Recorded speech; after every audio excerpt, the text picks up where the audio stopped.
Creatine is by far the most extensively studied supplement on the market. Yet despite its great reputation and popularity, there are still lots of questions that seem to be left unanswered.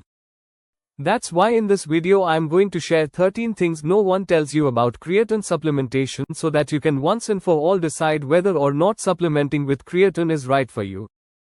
So without further ado, let's jump right in. Number 1. You cannot get enough creatine from food alone. While it's synthesized in the body and comes from foods you consume, this process only fills your body's creatine stores by 60 to 80%. According to the International Society of Sports, even if you eat an omnivorous diet with a fairly high proportion of meat, it's not enough to reach 100% saturation of your creatine stores. To put things into perspective, you would need to eat around 2 pounds of beef to get the same dose of creatine that you would from one small scoop. And unless your creatine stores are at full saturation, you won't experience the full benefit of this powerful compound. Number 2. It improves brain function. Similar to your muscles, your brain also stores and uses phosphocreatine, allowing it to function optimally. One study showed that supplementing with 5 grams of creatine daily for 6 weeks improved working memory and intelligence scores significantly, indicating also an increase in brain processing speeds. Another study from the Neuroscience Research Journal found that supplementing with 8 grams of creatine for 5 days resulted in less mental fatigue when performing mathematical calculations.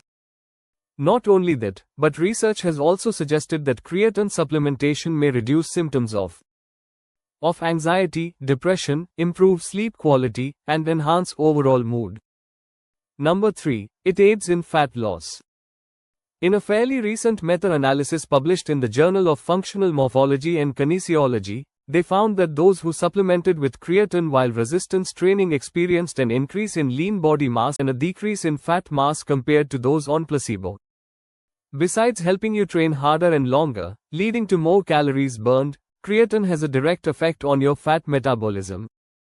It stimulates mitochondrial ATP turnover in fat tissue, which in turn increases the metabolic rate of subcutaneous and brown adipose tissue. Thus, creatine metabolism plays an important role in fat bioenergetics, and creatine supplementation positively influences energy expenditure. Number 4. Water retention is interesting.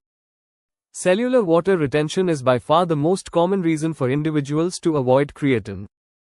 This fear of appearing watery or bloated, however, is unwarranted. You see, creatine is taken up into your muscle from circulation by a sodium-dependent creatine transporter. Since the transport involves sodium, water will also be taken up into muscle to help maintain intracellular osmolality.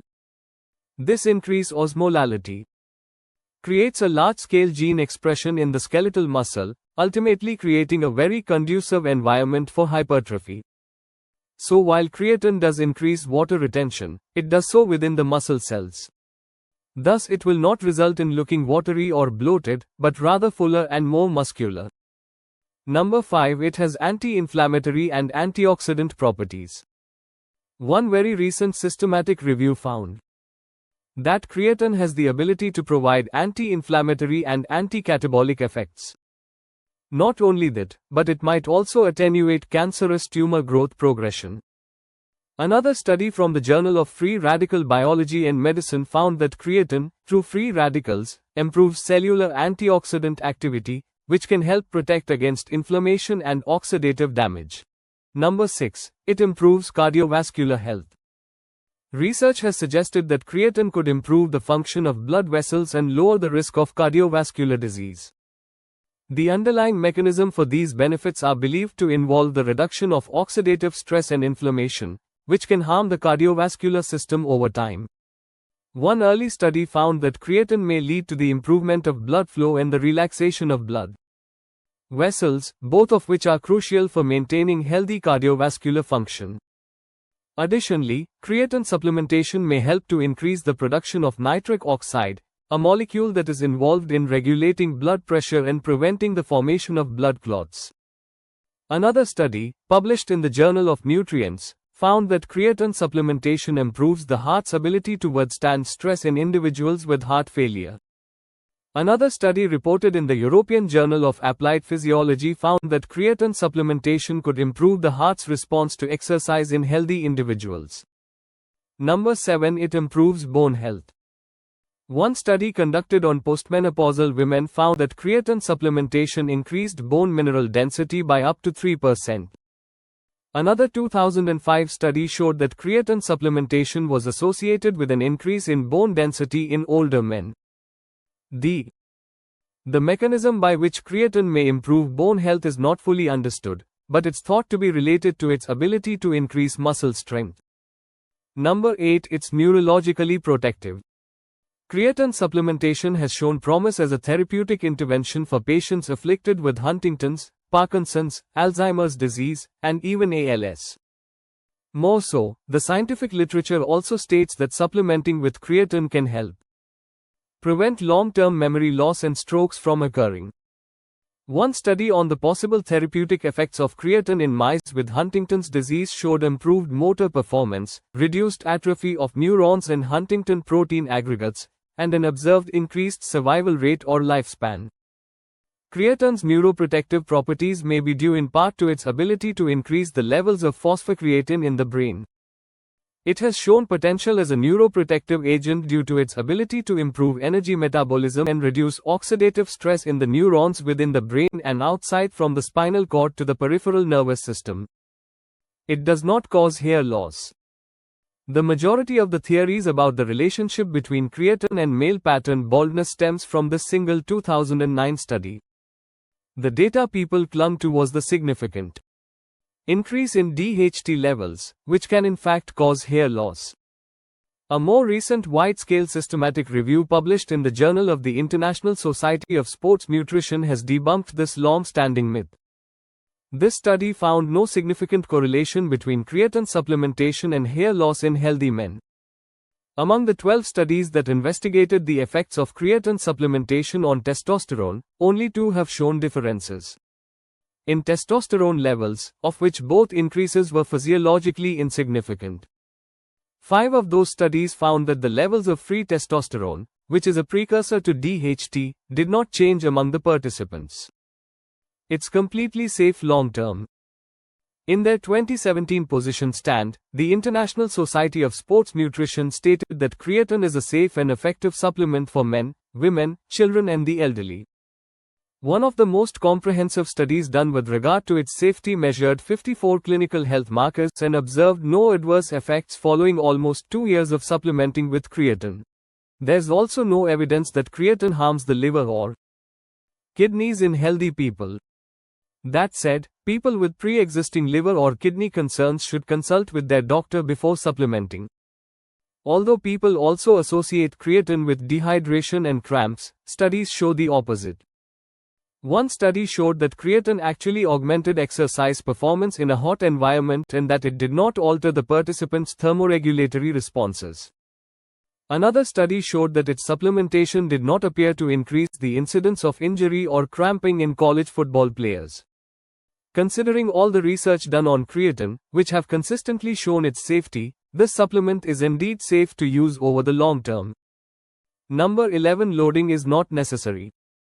In this study by Holtman and colleagues, they were able to show that muscular creatine accumulation was similar in participants who consumed 3 grams per day for 28 days and 20 grams per day for just 6 days.